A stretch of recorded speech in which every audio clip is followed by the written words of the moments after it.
Hello? Hello. Can you hear me now? What is the sound like?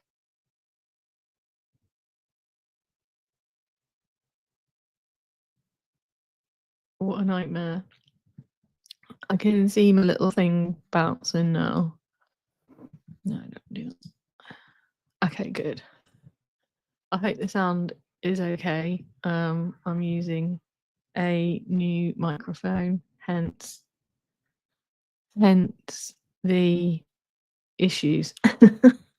Anyway, so obviously, hello and welcome, and we're going to get straight into obviously what is going on with the case of missing John George. Yeah, do you know what? That sounds a bit like that in my ear, and I don't know what to do with it. Hang on. That's a pain in the ass because when I did this, hang on, when I did that earlier,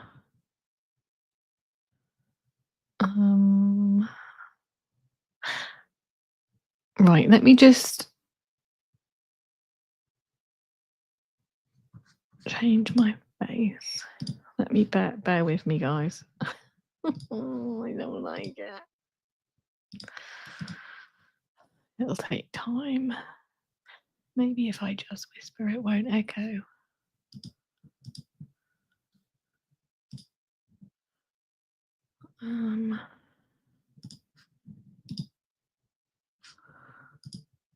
So I'm just going to put that on the screen for a minute while I just have a look at what the hell is going on here.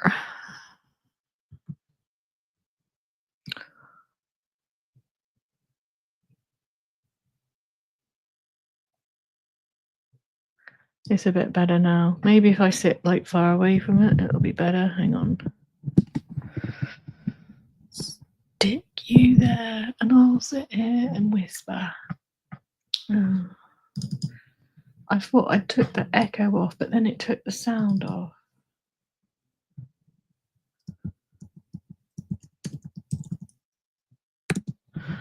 Okay, so I'm just going to start by just pointing out here, while I'm faffing around with the sound, that the Canine Search and Rescue Northern Ireland, they are heading back home.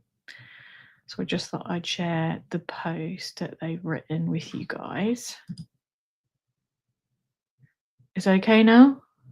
It's okay now? Trouble is, you don't know about these. Oh, I don't know that it is. Trouble is, you don't know about it until you get going. Oh, for God's sake. Yeah.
Right, can you hear me now?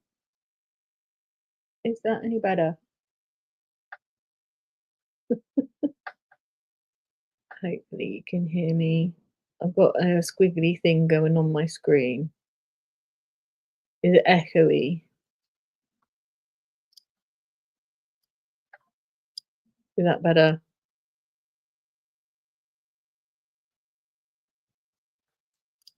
Let me mute. Oh, hang on. That could be why.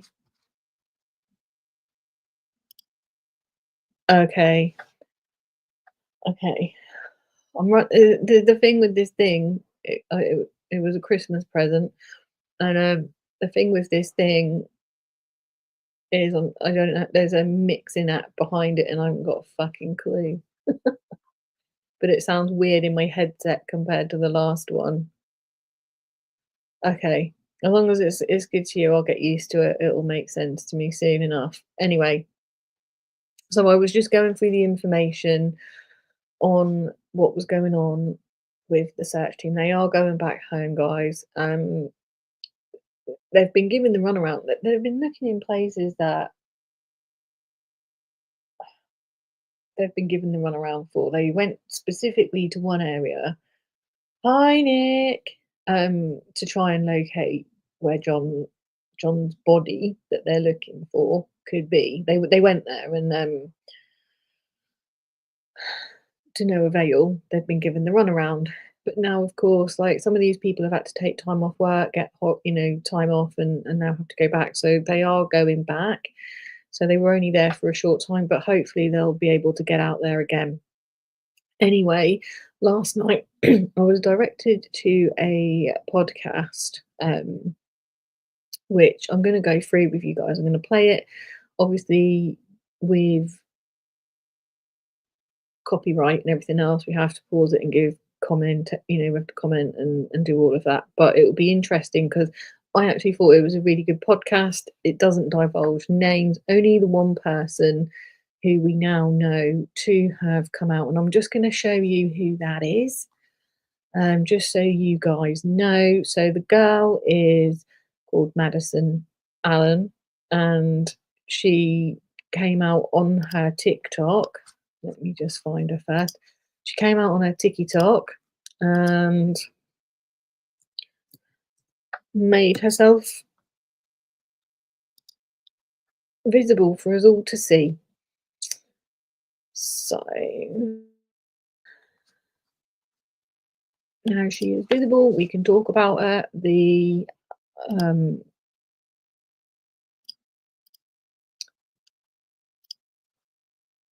journalist has mentioned her by name now as well. I go by the journalist. So here we go.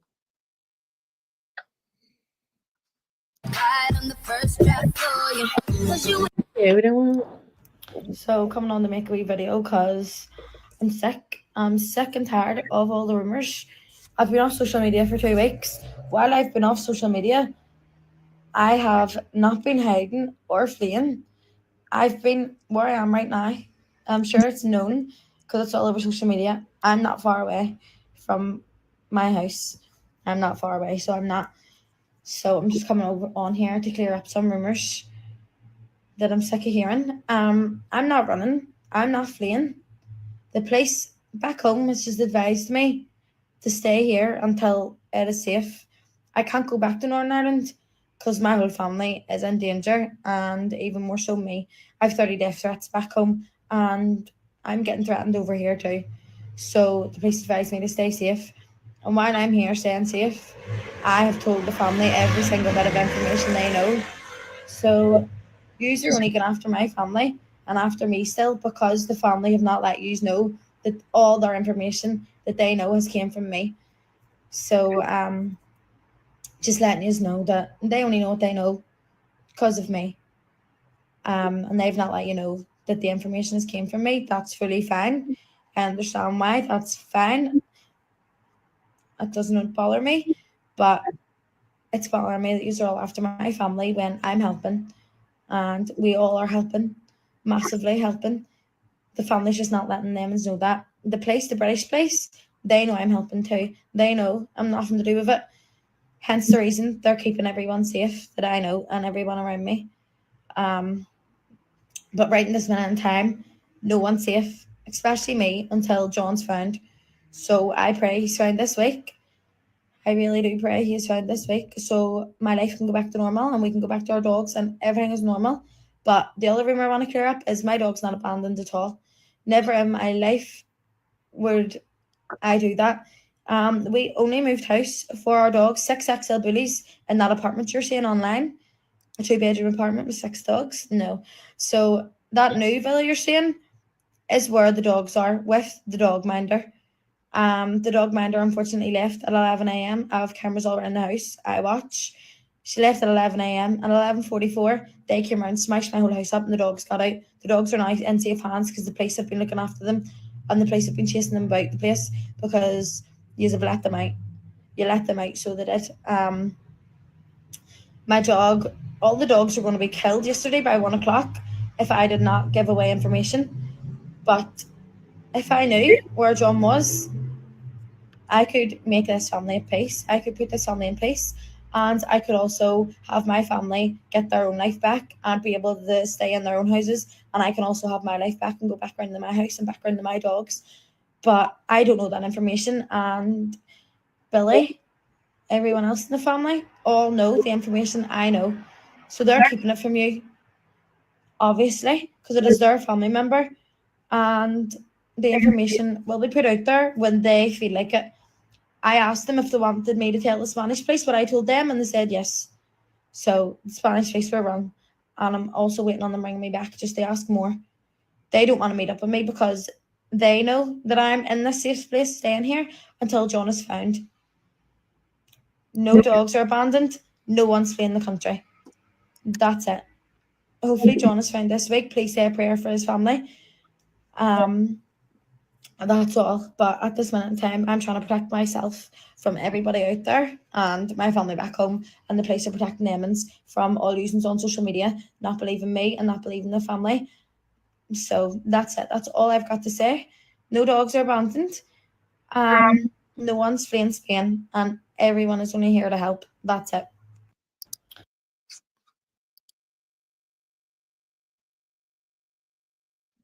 So that was Mads having her say. Personally, she said what she said. I have no comment to make other than I think it's not being honest. It's not being truthful. The word I would say is bollocks. It's the new word for the year. I personally think she's saying what she's saying to cover her back. So one, she can get the dogs back. Two, she can get the family off her back and all the hassle that her family are getting. That's all I think she's doing it. Hi, Sophie. That's where I personally think that's all that video was for, and I think it was put out there to try and make people feel sorry for her, people coming across her TikTok. I know she's been going in TikTok lives, making comments, and her going in TikTok lives is not the place to fix the problem. Hi, Lucy. So that's what it says for me. Yes, she is young. Yes, she's naive, and we have to give her some leeway with that, right? But we don't have to give her all the leeway, do we? But at the end of the day, at 19 years old, you know right from wrong. Okay, you know how people are feeling. You know that a family want their son back, and yet you.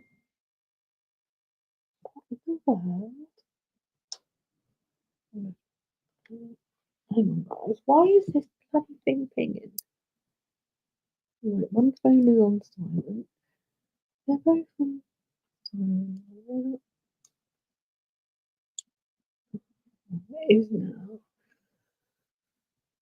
Bonjour. Sorry about that. My phone was pinging. I thought I turned it off. I haven't turned it off. Chat's going again, so I've just turned it off. So that's what I think. I personally think she's young and naive, but she knows what's going on is wrong. and I think she knows more than she is letting on. Okay, and that's just my opinion. But she had to have her say. Whilst I wouldn't ever host her in my lives, I would tell her she needs to go and talk to the police and not try and convince me, because I'm nobody important in all of this. The important people are the family and the police and finding John. So any information goes to them, not me. But she's had her say. I've played a video on my TikTok, and I've now given her some airtime on my YouTube channel, because it's, she's spoken, so we've listened, and that's just my opinion. And I know of other people will think differently, and that's absolutely fine. So what I'm going to do now is I'm going to play the podcast for you guys. It was a really good podcast, and I'll shout them out. It's called Crime World.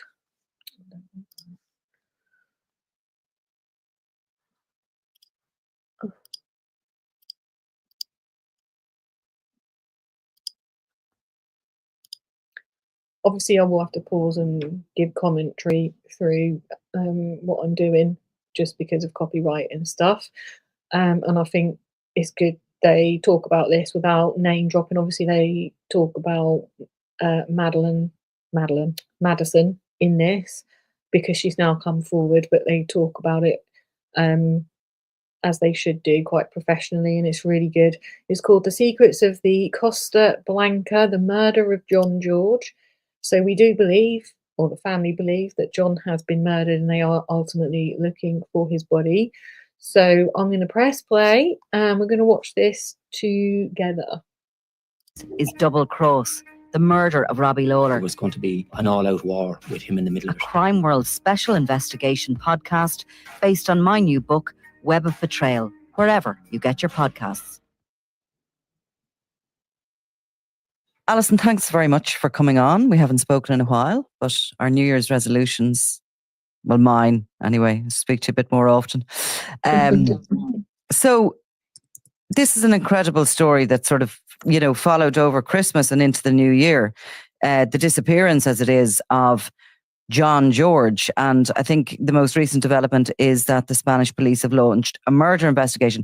But as we haven't actually covered it yet, bring us back to the beginning and where it started. Okay, so John George from Belfast, he is 37, he has 2 children.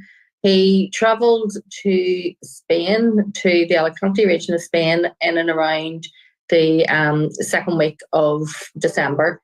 He told his family he was going to meet friends for a couple of days, and the last contact they had with him was at about 1:30 on the 14th of December. He phoned home, phoned his father, Billy. He was a wee bit distressed, I'd say, during that call.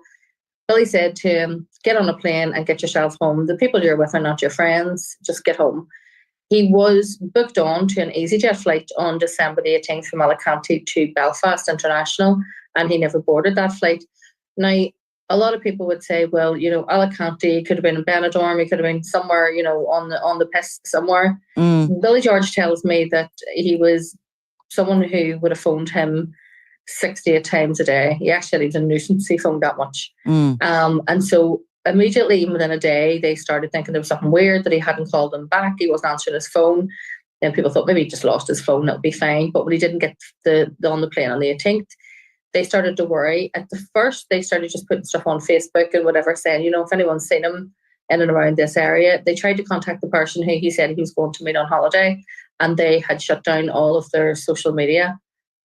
Billy George did get speaking to him briefly, but he... What date was that on that he got speaking to him briefly? He got speaking to him, I think it was sometime in and around the 20th, 21st of December, but the person wouldn't tell him where he was, and then put the phone down on him and switched the phone off. The phone hasn't been switched on again since then. So all over Christmas, the family are frantic. This guy has 2 kids. This is really a character for him. He's, quite codependent almost on his family. So the fact that they hadn't heard from him, they were concerned, very, very worried. And that's why I said, when we spoke about this before, that when he said the phone call sound distressed, they must know their son very well. They must communicate with him very frequently to know what the difference is with him. And obviously, as you heard there, she was saying like he was codependent. He was almost a pain in the neck because he would be constantly on the phone, in contact with his family. But that's the impression that I get with quite a lot of people in Northern Ireland, that they are in close contact, and especially, you know, their families and stuff. You know, they do speak on a regular basis. And so obviously that gave them the insight to know when something was wrong, especially when they didn't hear from John, you know. And I think they're key bits of information that you can't take away, you know, from this investigation. They know their son, and they know when they spoke to him, he was distressed. He wasn't himself. And then things sort of hotted up in terms of what they were hearing that may have well happened to him. They went over to Spain then to search for him as soon as Christmas was over. Billy went over first and then was joined by some other people and other family members. And then last Saturday, I got up to get the red-eye flight very early in the morning. I went over, and just as I landed, they had traced the house. They'd been given a tip-off of address, but they knew that their son had been staying, one of the last places he was seen. And they arrived at that house. Shortly after they arrived, the Garda Civil arrived not long after them, and then I arrived not long after that. There was a wee bit of chaos going on at this particular time. There was two younger men from Northern Ireland in that house. Both of them, the police spoke to them. They are suspects only in that it's believed that they know something about what happened. They're not suspected of actually being involved in the killing of Mr. George, who his family now believed at this stage had been murdered. The police spoke to them, forensics officers arrived, took some things away. At this stage, they were saying this is now no longer a missing person investigation, it's a criminal investigation, but not a murder investigation. But then they spoke to several neighbours. They were taking CCTV, they were taking dash cam. There was a mobile home, like a camper van parked outside with dash cam on each side of it, and the police were very interested in it. And then I went up and down that street and spoke to some of the neighbours. Very affluent sort of area of Spain, quite close to Lasagna. Beautiful villas, mostly Norwegians, a lot of Dutch, you know. They were telling me a lot of people who would live there maybe 5 months of the year and then rent the place out for the summer months. Not the kind of place you would imagine a bunch of sort of wannabe bad boy gangsters from Northern Ireland landing into the middle of it, which is why they draw attention to themselves straight away. So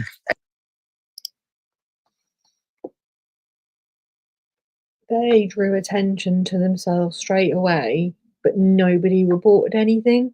I find that quite interesting because it is an affluent area. And obviously, with Allison being out there and speaking to the neighbours, we were able to hear more information that we perhaps wouldn't have heard. It seemed odd to me when we were listening back to some of the information that only when the police turned up did the neighbours say, well, yeah, you know, it was a bit back and forth, and there was cars coming and going and a bit of shouting, and then it went like really quiet, and this and this, and then said nothing, and then said, oh, can you hear the wind? Guys, that was so loud, and I could hear it in my headset.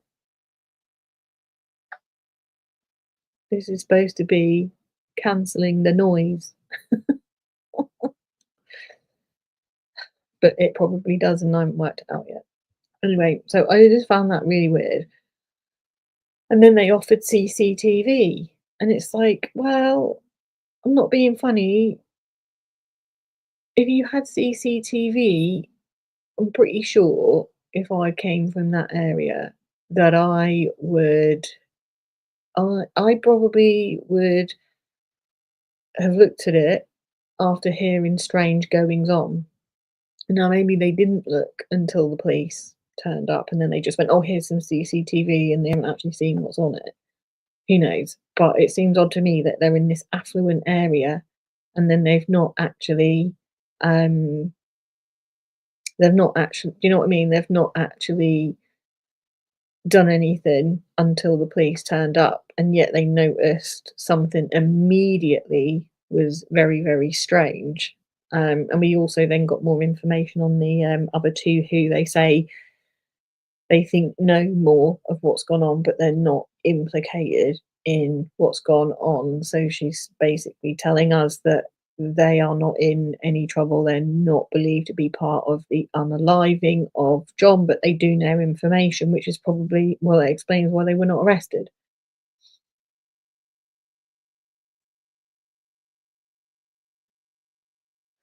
When I've had dealers living next door, you know, the amount of cars coming and going, something's going on. My doorbell footage was enough evidence to get it raided and him locked up. Excellent, excellent. A guy from Northern Ireland who is actually a suspect in the murder. So take away these two guys, younger fellas. Fella from Northern Ireland had been renting this fella along with a teenage girl. They had left on the 20th of December. The neighbours said that the girl would have come out and she had decorated the Christmas tree at the front. It covered in lights. It would have all switched on. There'd been dogs barking. A guy would have come out on his motorbike and off he went. And on the 20th of December, the neighbour said the house went into darkness and they disappeared and hadn't been seen since. One of the other neighbours told me that the BMW that they had been driving showed up about a week or two before this, bashed up to pieces, like it had been in a car accident. Which is bringing you back further towards the 14th of December as opposed to the 20th. The day. And then I knew that police then were taking this much more seriously than maybe they were publicly saying, because all of the neighbours I spoke to had been asked a very specific question by police, by the Garda Civil, had asked them, did you hear gunshots from that property between the 14th and the 17th of December? Now, that's very specific. The family didn't even have that date of the 17th in their mind. So the fact that they knew that led me to believe that there was more known by the Spanish police than they were telling us. The neighbour said that it was coming up to Christmas in Spain. They have a lot of fiestas and holy holidays, and there was a lot of fireworks and stuff around that time. But one of the neighbours did go and check through their CCTV before he handed it over to the police. And he said in and around that sort of 14, 15, 16, there was a lot of comings and goings in that house. There was cars, there was people getting in and out. There's no sound on his CCTV, so he couldn't hear what they were saying. But he said that there was just a lot of activity. One of the other neighbours said, look up and down this street. You know, these are retired couples, professionals, you know, people mainly from, you know, Europeans, mainly Scandinavians living here. A bunch of people from Northern Ireland, you know, with, you know, motorbikes and fancy beamers and lots of comes and going. They stood out like sore thumbs. That just nobody. Is this Torrevieja where it is, or is it a different part of Alicante? Is it Torrevieja? Yeah, it's Orwellia, I think it is. You call it. So it's about a 40-minute drive from Alicante Airport. They call that the Alicante region. So the police force of the Alicante region police. But I suppose for people who would maybe holiday in that region, it's quite close to Lasagna, which is where a lot of people from Ireland, I think, would holiday. Yes, and it's also the place where John Gilligan would have based himself for a long time. Other Irish gangsters certainly have properties out there and would be out there quite a lot. It's a bit of a hotbed, actually, while it is all that you say as well. And I've been there a few times on different stories. Fabulous villas, you know, a sort of a population of wealthy Europeans living side by side, cheek by jowl, with some of the underworld's most infamous characters. But most of those people who you're talking about, they're experienced gangsters. You would have the sense to keep their head down. These people were not keeping their head down. They were making it very obvious that they shouldn't, you know, they were not the type of people who usually live down there. And they've been jumping from villa to villa. They had been using a guy who was actually had a British passport, but he had lived in Alicante all his life. I think when he was like 2 or 3 years of age. They were using him to rent both residential and commercial properties. That they were using. The commercial properties were never actually turning into anything. They were being hired to, you know, gyms, you know, tattoo parlors, cannabis shops, cafes, but nothing ever happened with them. A lot of villas, which I think a lot of them were being used for cannabis grows, where they were just renting the villa and then using it for that. So these are, you know, people who were over there, I suppose, you know, play acting in that sort of gangster world, in a world that was the Costa del Crime at one stage. You know, a lot of English or sort of old school criminals would have made that part of Spain their home back in the day, you know, when you go back to the 70s and the 80s. They stood out like a sore thumb. They'd gone. So the person who is the main suspect, this girl, had left. They had left these two boys behind. And, you know, the only way I can explain, because I stood outside that house for most of the day, went up and down the street, spoke to the neighbours. The only way I could describe those two young men is they look like ghosts. I mean, they were living in Spain in a sunny climate. They'd been there for months. Right. And they were grey. They were on their factor 50. They were the colour of, like, the only way I could describe them is they were colour of like cold porridge, dark circles around their eyes, their hoods up, they were unkempt, unshaven, they looked scruffy, they looked dirty, they were, you know, shaken. And that could be the effects of the drugs, right? Because if they've been doing drugs, they've been doing drugs. But also, you know, if they have been witness to anything like that, that would be mortifying to watch. And if they've never seen anything like that, and as bad as what they probably are, if they have witnessed anything or know any details or were in any part of after the unaliving, then obviously they're not going to be feeling or looking their best, are they? And one of them looked like he had black eyes. And one of them, somebody showed me a picture of him about 6 months previously, before, as he just arrived in Spain, you know, and he was tanned, muscly, you know, that sort of 20-something, you know, that look that the men that age have.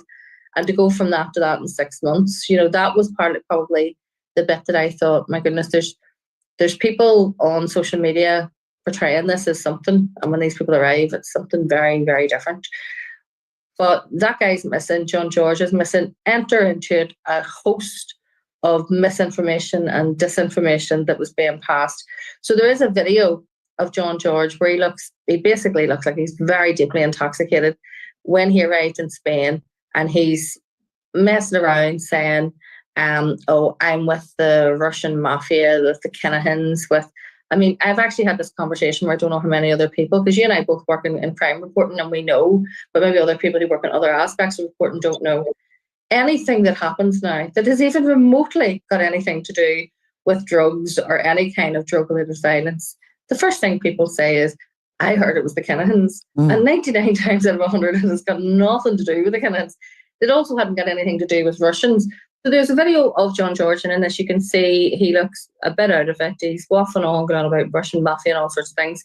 And you can hear a guy speaking on a mobile phone. And that video is out there somewhere online. Again, I haven't really shown that video for the reasons of, I don't think it's appropriate to. One, it's potential evidence of, you know, last moments of when John George was alive, and therefore I don't think it's appropriate for us to be sharing that on social media. That should be with the police, and perhaps that's why they haven't shared it, and it would be wrong for me to try and speculate on exactly what I think is or is not going on in that video. It's a very small window snapshot, but Allison is giving you a little bit of that detail, so I will leave it there in terms of what you can get from that video. But if you search for it, you'll find it.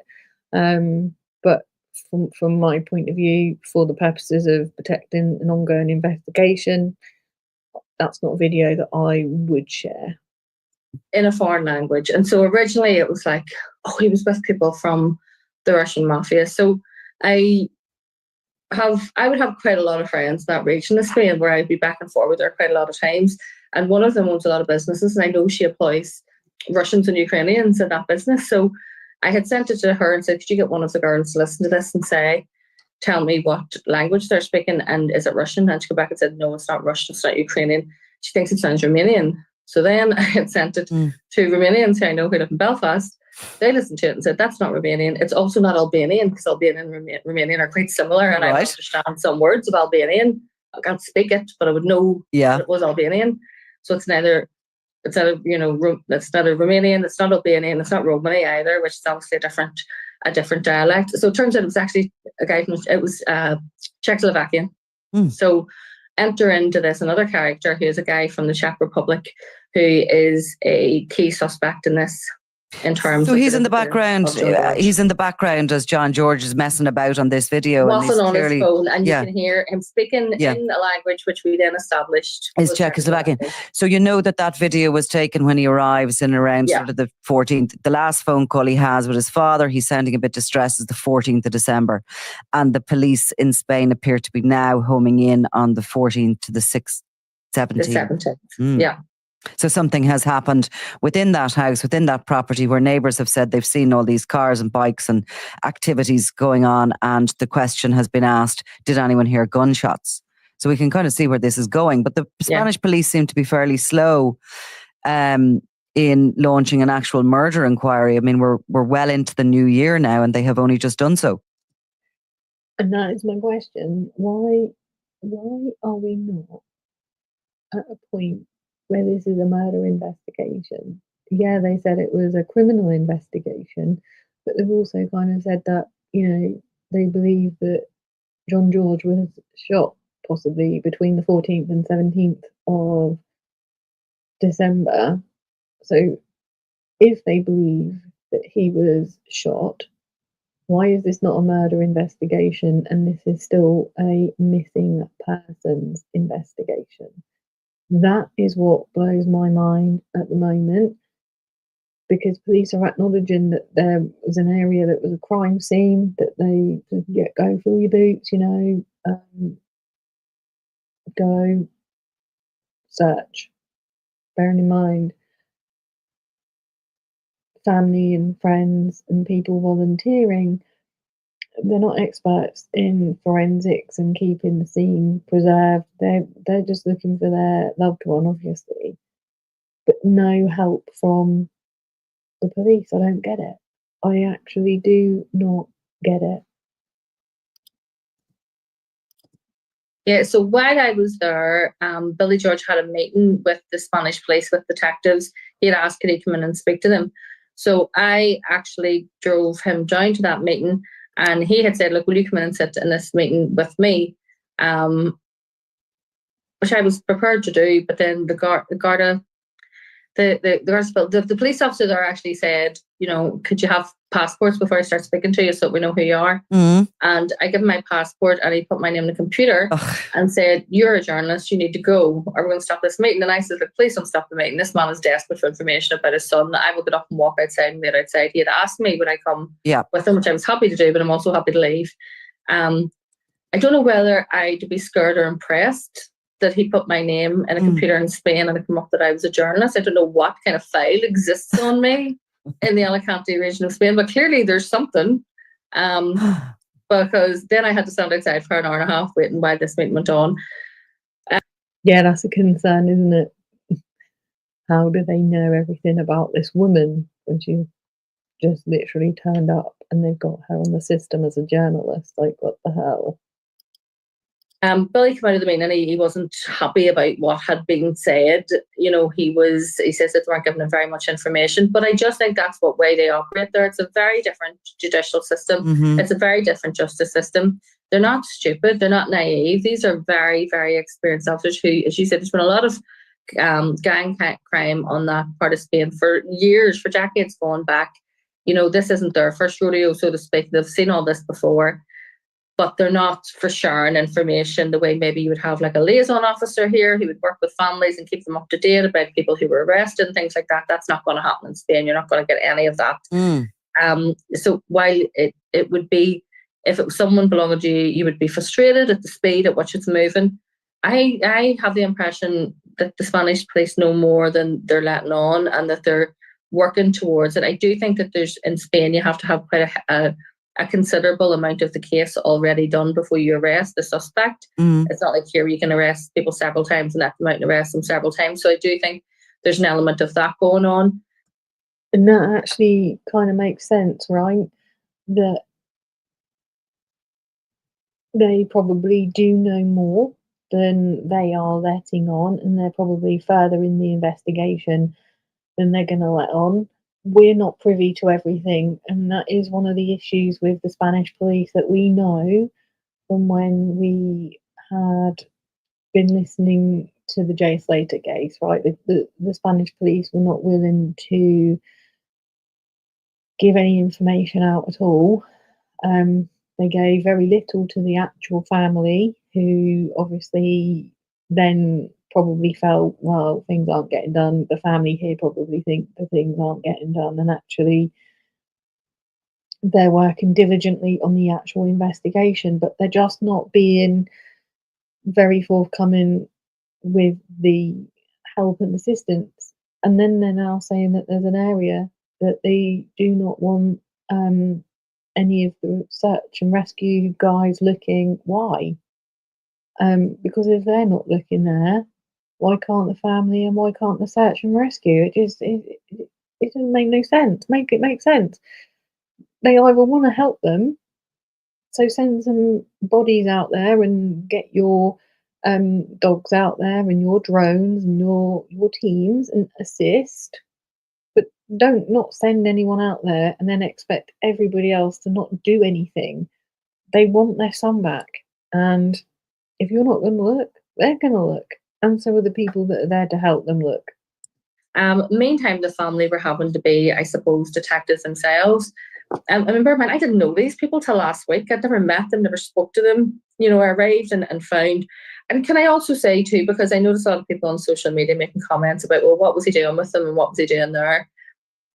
John's parents, Billy and Sharon, are very upfront about their son and their son's past. They're not, you know, saying, you know, our poor little angel went up to Spain and these big bad boys picked on him. I mean, I had a conversation with his mother, which I think will resonate with a lot of people that listen to your podcast, Nicola, because what she said was he was a boxer and he was a very good boxer. He was a great kid. He would have been in bed at 9:30 and up to crack of dawn to go and do his road work before he started training in the gym. He had, as a kid, he had fought Carl Frampton and beat him. Right. And he's actually mentioned in Carl Frampton's book. So this lad had a promising future ahead of him. And then when he hit 16, and this is like a story as old as time, fell in with a bad crowd, started hanging around with people who were much older than him, and he ended up finding himself in prison in the Youth Detention Centre. His mother said that he told her that while he was there, that when they first put him in there, he had never spent a night not under his parents' roof, and he cried and cried and cried himself to sleep every night. And eventually they prescribed him with medication to help him sleep and with his anxiety.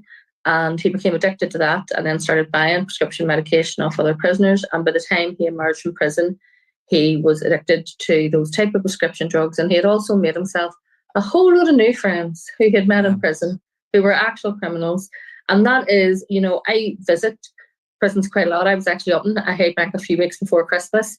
And if you speak to many of those young men there, their stories are very similar. You know, I wanted to be a professional footballer and then this happened. I wanted to do this and then this happened. So they're very upfront about that. They're not pretending that John was some angel. John had met the people who he was going to meet in Spain. He had been introduced to them through people that he had met in prison.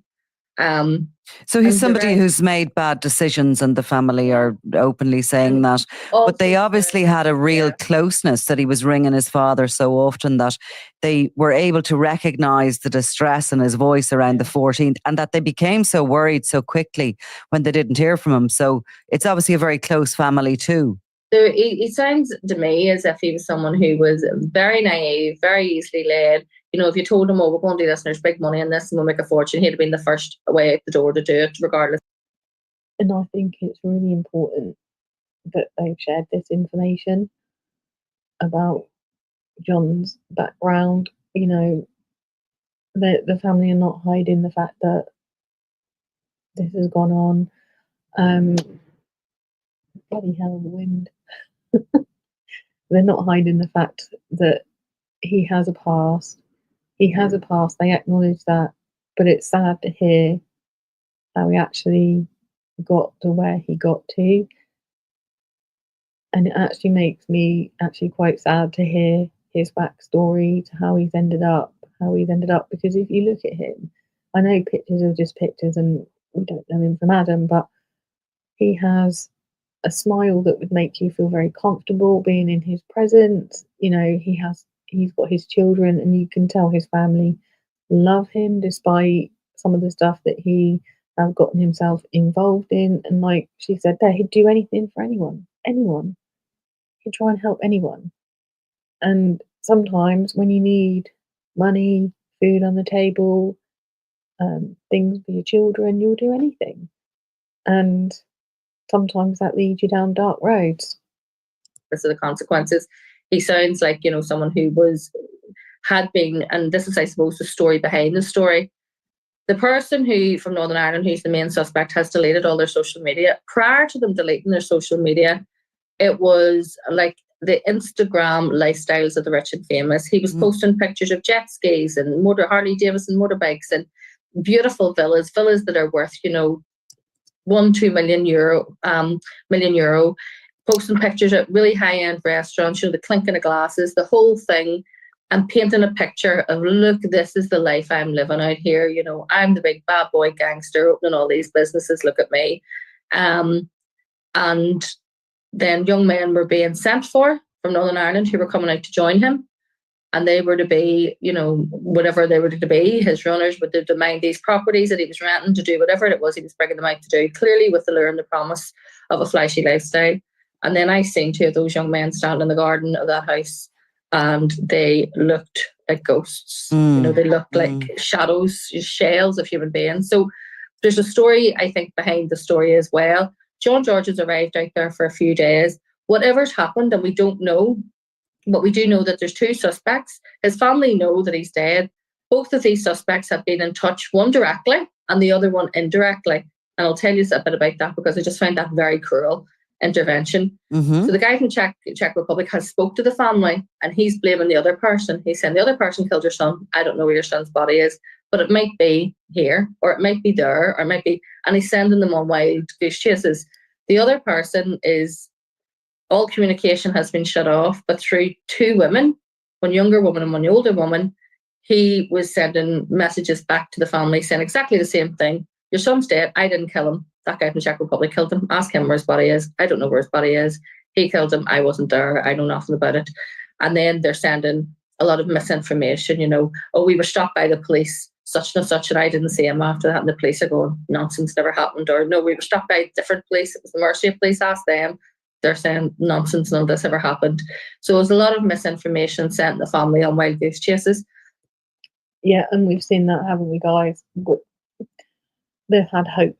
They've had hope where they've been told, here is the location. And then, like, when they had the search and rescue dogs out on Thursday, just gone, they were out there, but they didn't find John because John wasn't there. And that was information they'd been given. And then there's information coming from here and there. And then you've got these people coming out, like we saw on Facebook last night. Such a body. We don't know if his Facebook has been hacked, but one of the guys who was being interviewed allegedly posted and blamed everything on two of the suspects, one of which we don't know where the hell he is. He could be in Thailand, he could be anywhere. And so that with all these types of cases, there is a lot of misinformation, there is a lot of speculation, and there is a lot of conspiracies, and that's why it's important to try and keep things in perspective and as factual as possible. And this podcast, I think, just sums this case up perfectly. And on one occasion I was out, there's a load of people who had arrived over, family and friends. They all had t-shirts where John George's face in it. They're out looking around. And it was actually lovely because people in the area were coming over and going, look, we've seen this in the paper, read it online, or seen it on social media. Can we join you? Because we know the area, we know the landscape. We'll take you around, show you where, all the waste ground or potential places that it could be. And they were joining him. And the next thing, John's brother Darren, who is just the loveliest guy, he gets a message from one of these women, the older women, going, she's sending me the location of John's body. And you can imagine, everyone's done, oh my God. And there's people crying and hugging each other.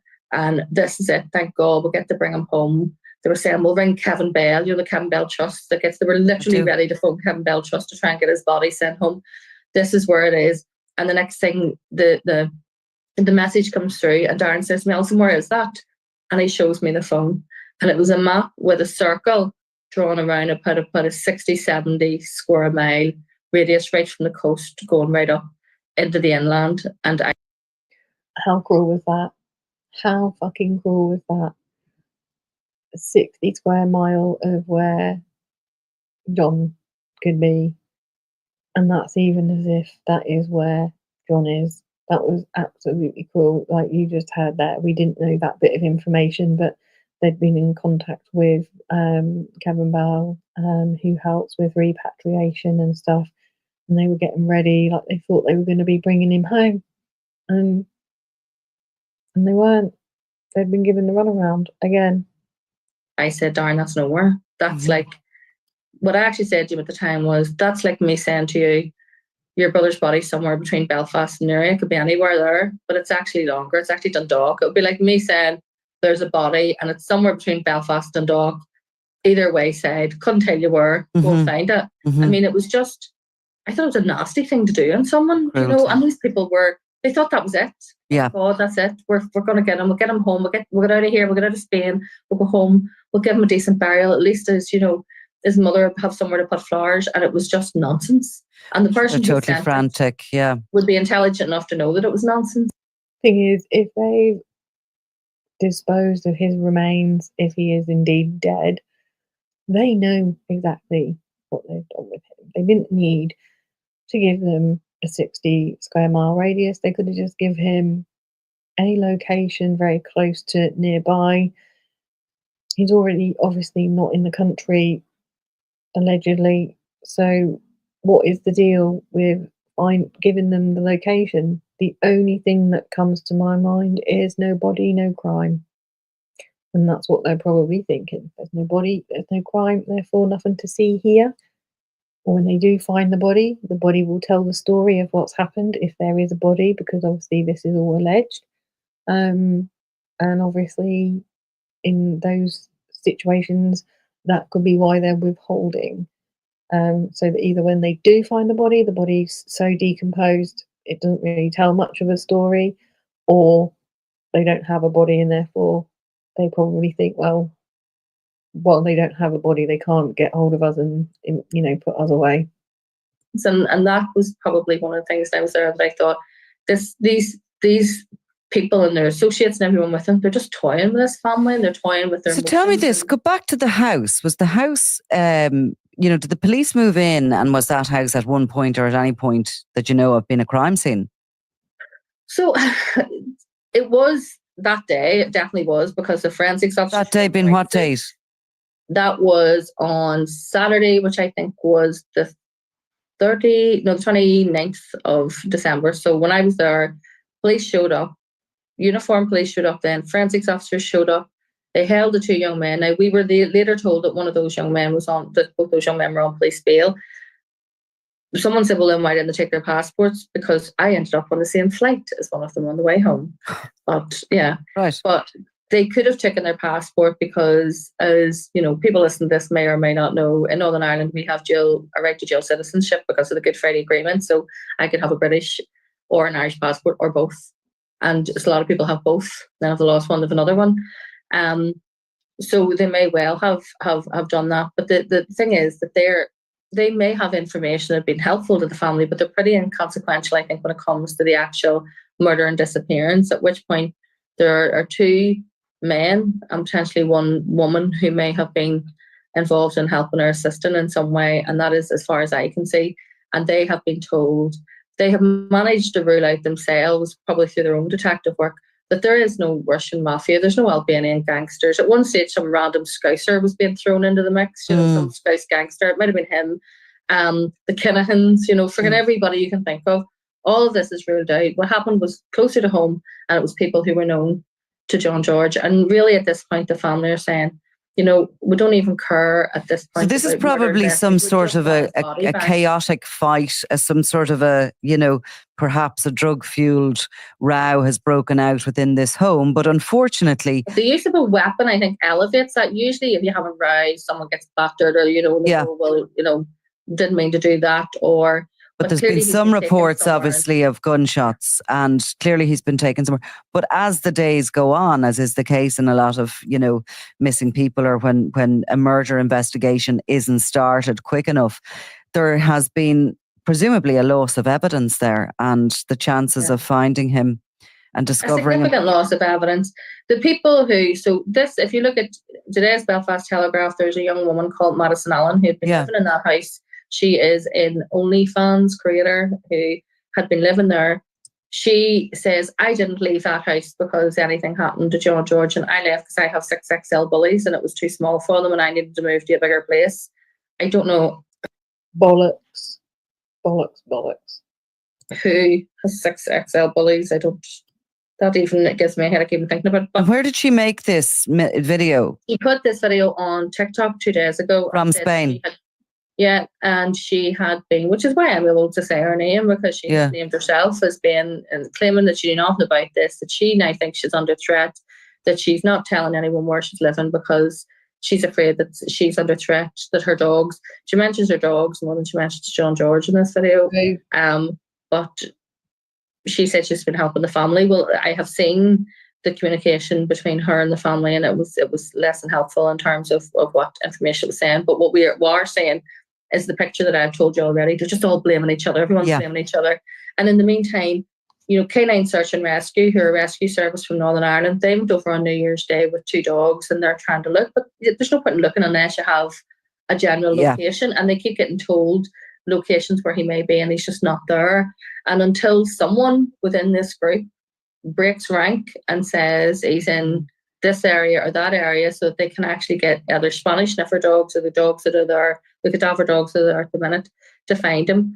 Because they're becoming, I mean, when I was there, these people hadn't been eating, they haven't been sleeping, they look exhausted, their hopes are, every day it's a roller coaster where their hopes are built up. This is going to happen today and then it doesn't happen, but we're going to get information on this today and then it doesn't happen. And this has been going on and on and on for such a long time that, you know, you would fear for their health, even in terms of their own mental health and their physical health, if they don't get some answers soon. I mean, when I spoke to Billy this morning, and just to get an update on what has happened, and he sounds beaten, but he just says, I just want to bring him home and bury him. Like, I don't even care about police and investigations and who did it and who didn't do it anymore. Just want to find him. And of course, the problem with that area is Alicante there on the Costa Blanca, and the amount of criminality that is embedded there for a long time. There have been people that have gone missing there before, criminals, and because of the criminal, some of them never been found. John McKeown comes to mind, known as the Mexican. He went missing out there, but a very famous case when the Westies, they were a Blanchardstown young crew from Dublin, Bernard Verb Sugg, and he was shot dead, and his brother Stephen Sugg, who was 27, and Shane Coates, his business partner, went out to Alicante to sort of set themselves up. They went missing, and their bodies were found years later, from memory, in a concrete grave in some sort of a warehousing unit on the outskirts of Alicante. And the kind of the process of disappearing them like that was being linked to associates of the John Gilligan mob that had been out there. Serious criminals who've been involved in criminality for decades, who know the geography of the area, who know the place, and who are willing for a wage to do and help anybody in situations, you know, where something chaotic has gone off. Yeah, and I mean, that's it. Could he have been put in the water? Could he be? There's big, deep stone wells everywhere. There's loads of waste ground, loads of scruff ground. There's mountains, and there's mountainous areas which are, you know, so rural that no one would ever find a body. And, you know, the family, while they were there, because there's the T-shirts on and they're so visible, people were stopping them, or even when they're going in, you know, to a cafe to get a bottle of water. And that's the thing. I mean, John George's family do not probably care at this point. That doesn't mean to say that that's not going to change at a later date. Obviously, they're tired, they're exhausted, they've been hunting, they've been looking for their son every single day, and they're not eating, they're not drinking. You heard all of that, and so they just want to locate him to bring him home. And that's obviously from their point of view at the moment, and obviously with grief and things will change, and they do change. But in the minds of the people that may or may not be involved, who say, we don't know, nothing to see here, they're all kind of pushing it on each other. It's good. If one of them's going to break, right, they're going to turn on each other. It's just a matter of time. But at this point, they know that even if the family are just like, give us the body, we're out of here, it's not just going to be a case of, well, they can go and everything's all done, they've got the body, they can go home, there's nothing to see here. The police still have an investigation. There will still be prosecutions, and they know that, and they don't want to be prosecuted. It's crazy. It's absolutely crazy. So they're not going to be helpful. But from everyone looking in and watching this family, we're watching this family try to locate their loved one, searching day and night, searching high and low, trying to find where he could be, being given the runaround, everyone denying anything, people throwing each other under the bus. At this point, stop throwing people under the bus and just tell this family where their son is, because that's all they want. The rest is out of their hands, obviously, but for now, you've got two people, mum and dad, who are medically not well, and they're out there trying, their best to find their son, searching in conditions that aren't the best, and then they're not sleeping and they're not eating. The stress levels on them, this will end up bloody killing them if it carries on for any length of time, and that's not fair. Just tell them where their son is, for God's sake. They were saying, oh, there's such and such went missing here years ago, and his family come once a year and hold a vigil for him, but his body was never found. One woman who they met, a girl from the south, started crying and saying, look, I've been saying this on social media, but I can't even speak to you because my brother was missing and they could only identify him by his tattoos because he was dismembered in this area, and she says, I can't even speak to you because I'm so upset because it's bringing it all back and it's bringing the trauma. As you said, you can see looking around there, that's a really good area if you want to disappear. So say you wanted to disappear yourself in terms of you're wanted for something, you want to go over there, you get a new identity. Everyone comes from somewhere else anyway. So as long as you're not doing what these boys were doing and drawing attention to yourself, no one's going to bat an eyelid, and you could very easily disappear. But also if you wanted to disappear a person, there are so many places and opportunities to take someone and put their body. And I think that's now the George families, their biggest fear is that are we going to be one of those families that's going to land here once a year and hold a vigil and we're never going to get them back, because that is causing them really, really deep distress. And they're actually being helped by Joanne Dorian, who is the ambassador for K9 Search and Rescue and also for Missing People UK. And she is the sister of Lisa Dorian, who was murdered, missing from a caravan park in Ballyhalbert nearly 20 years ago, and her body's never been found, and Joanne dedicates her life to trying to help other people and never asked for any thanks for it or any credit for it. And I kept, at the very start when I was speaking to the family, I said, talk to Joanne Dorian, because if anyone understands what you're going through, it's her, and she'll be able to help and advise you, and she has been really doing all that in her usual sort of quiet behind the scenes manner. But you can see that, as time goes on, they get more and more desperate because, as you said, key evidence was lost in those early days when it was just treated as, I forgot, it's just another boy, went on the lash in Spain, he could be anywhere. And then as it turned into a criminal investigation, then as it turned into a murder investigation. Well, Allison Morris, thank you very much for that update. And I've no doubt we're going to be coming back to this story again. So for the moment, thank you. I'm Nicola Tallant and you're watching.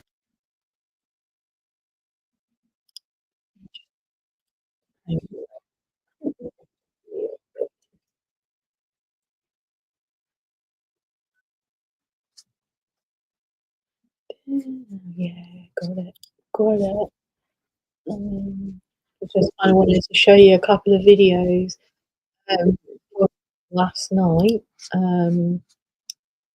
So that obviously was the podcast. I thought it was a really good podcast. I think it gives us a bit more information that we didn't necessarily have before, and it fills in some gaps for sure.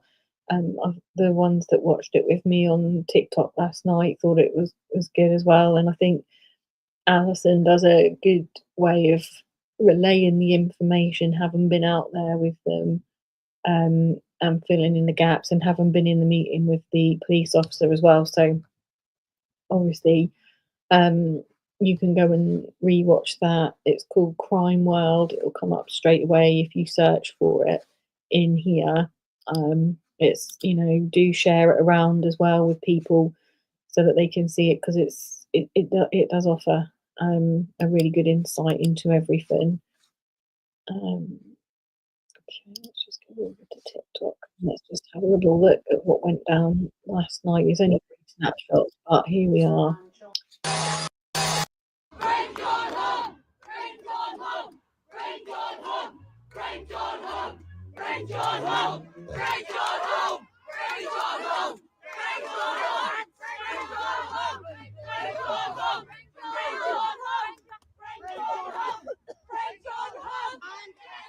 All these people turned out for John.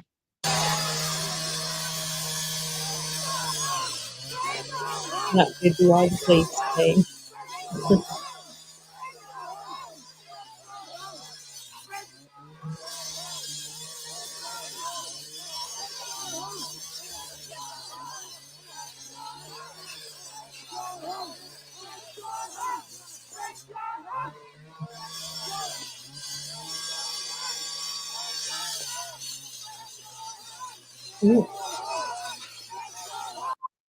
What I don't get is why they were getting reported, and they got reported a few times, and yet we were able to stream the buggery out of the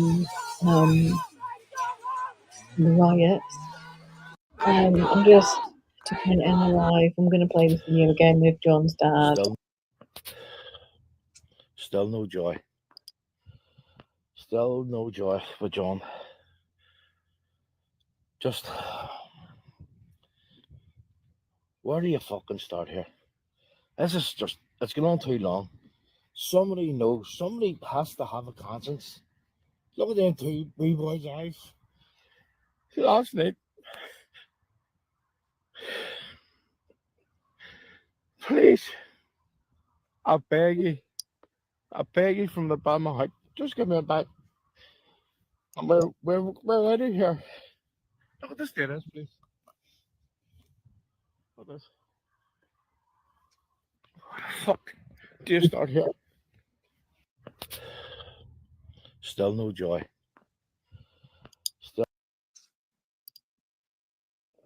Hi, Kathleen. Yeah, I mean, I've heard previous voice notes. I don't know what's there doesn't seem to be a lot going on in the group at the moment. Why is that not? Oh, hang on, let me get in the group. And then I'll get all the up-to-date stuff.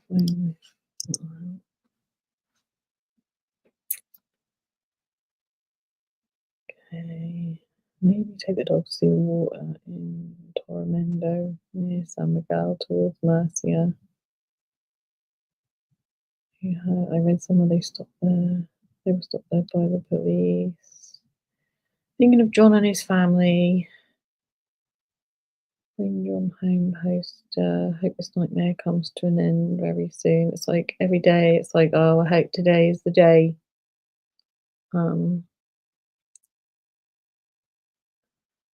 Nothing. Oh, what's this guy got to say? Let me bring you to this dude over here.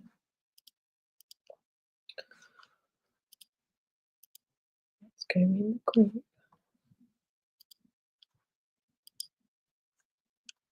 Quick update on the search for John George.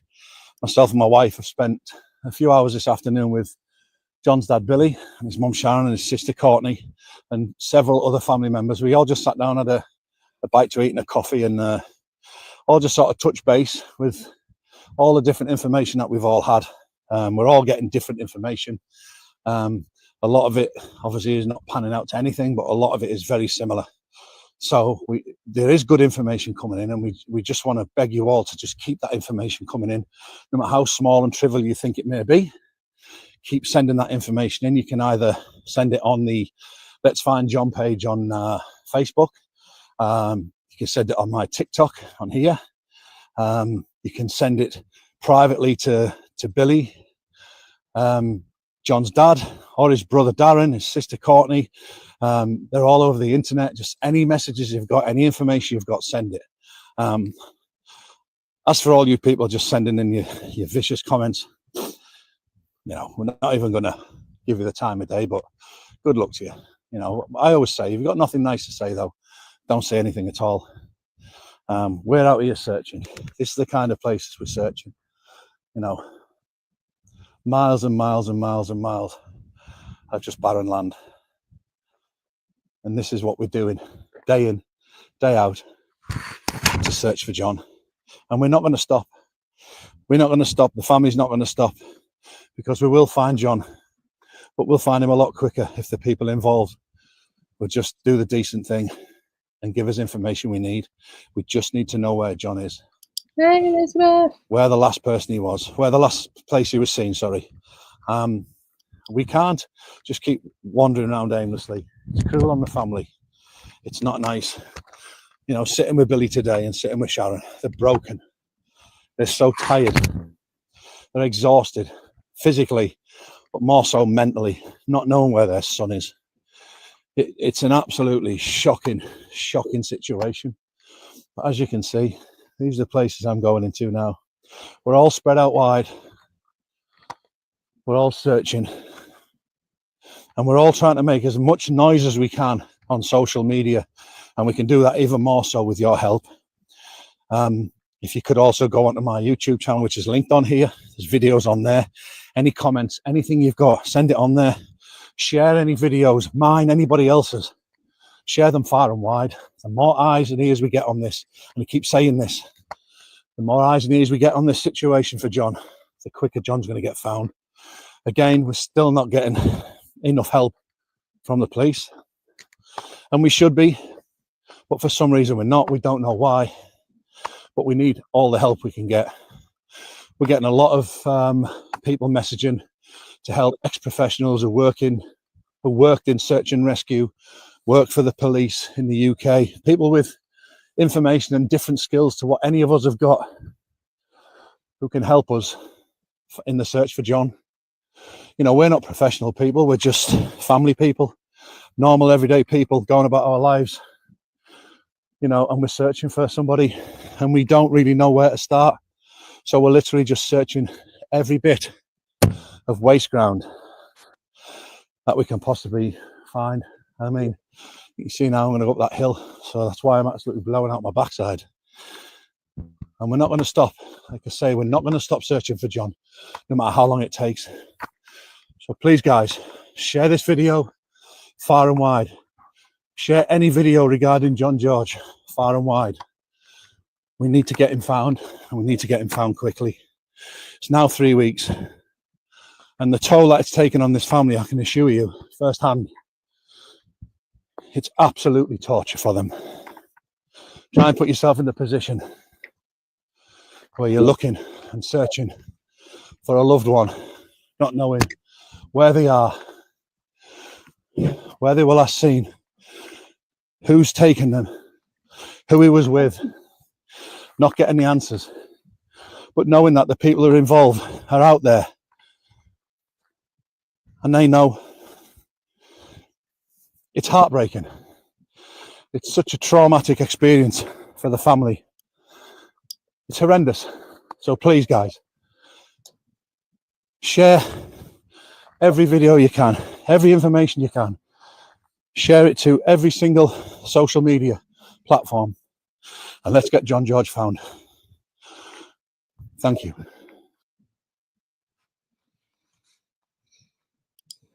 It's bloody sad, isn't it, guys?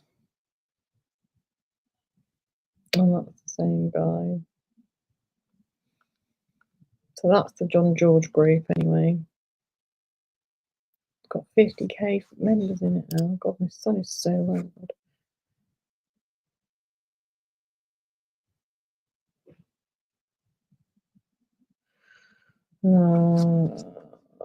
Let's get rid of that comment.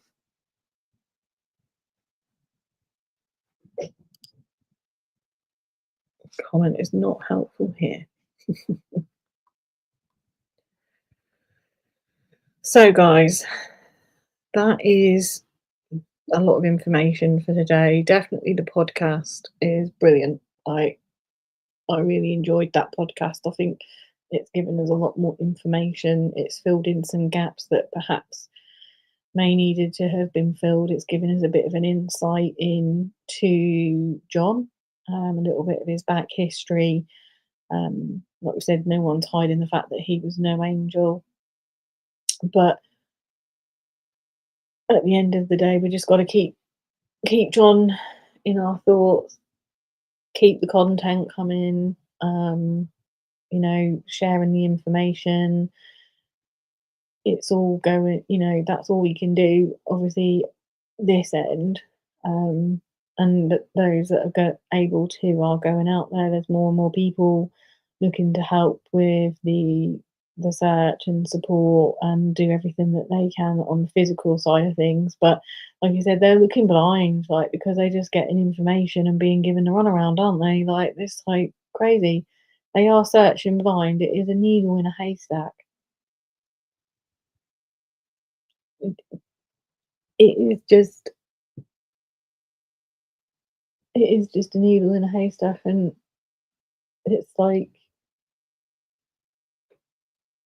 I don't know how they're doing it. I don't even know how they're keeping themselves together, the way in which they're keeping themselves together. So my hats, you know, come off to them, because they're doing an amazing job in horrific circumstances. So, you know, all we can do is, you know, like I said, if you see posts, videos, share them, share that podcast. That podcast is brilliant, in terms of filling in the gaps and stuff, and giving us a bit of a backstory, and a bit of information that we didn't have, that Alison's been able to get hold of. And I think it's up to, you know, someone who is a professional journalist to liaise with the family. It's not up to content creators. We shouldn't be doing that. We shouldn't be getting involved in that way. Our job is to bring awareness to this case and the fact that John is missing, and that's what we are doing, and that's what I am doing. And if anyone has any information, it's not to come, you know, to creators themselves. It should go, I mean, I would say the family, but the police, or on that link for the Northern Irish Police, where you can submit information. But yeah, I mean, it's so important just to share the information, because you don't know who might have been out there. He may have seen something that might not know anything, and hasn't yet seen something, because this is still picking up its pace, isn't it? It's still growing, in terms of coverage. Although I have to say, now on my TikTok, I am seeing more and more, even just of the missing poster, which is amazing. Yeah, lots of information, absolutely. So, obviously, I will go live this evening on my TikTok, guys. We will talk a little bit about John this evening. There's not much more in the way of updates, but I will just give an update, and you know, we will go over that before we chat on some other topics. Thank you, Donna. But yeah, TikTok later, and I'll just give a bit more information. You know, we'll just discuss kind of where we are today, and give the information over again. You know, even if it's on repeat, you know what I mean? You just never know who's going to fall into your live.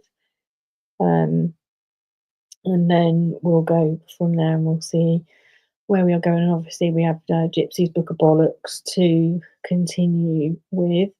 But for now, I will end this live. I will do another live, probably day after tomorrow. It's easier to do it every couple of days on here, because then you can gather new information, to bring, to the table for people to see. It could be a 10-minute live, it could be a 40-minute live, who knows? We go with what we go with the information that we have access to on the day. But I will be back, and if I don't see you before the next live on YouTube, I will see you guys over on my TikTok, where we will be discussing this case, and obviously other cases as well. Have a good rest of your day, morning, afternoon, evening, wherever you are, and stay safe. And I will see you guys soon. Love to you all. Bye, guys.